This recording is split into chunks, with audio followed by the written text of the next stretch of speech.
Ordering batteries can be a bit confusing, but there's one thing that a lot of people get wrong pretty frequently, and that is the terminal configurations on lead-acid batteries. Let's go ahead and take a look. I got some examples set out here on the table so that you can make a more informed decision next time you got to buy batteries.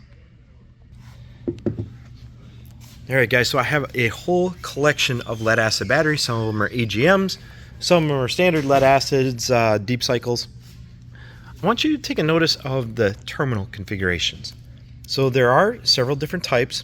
Normally, the battery configuration is kind of dictated by a standard form when you talk about its amp hours. However, like a 1.3 amp hour battery is usually in a standard configuration, but the terminals could be at different ends depending on the manufacturer of the battery.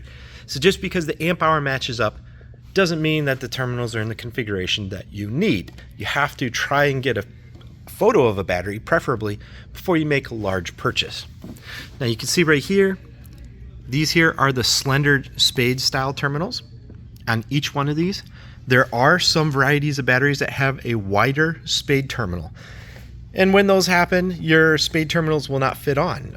If you have the slender style in your medical device and you go to put in a large spade terminal, you're going to have to re-terminate your battery leads. So let's take a look. Batteries are rated on the volts and the amp hours.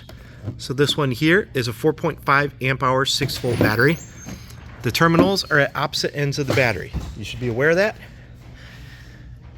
While a lot of batteries have this epoxy filling that kind of dictates the polarity, sometimes it's in the casing, so you have to look really carefully at the casing to get the correct polarity of the battery.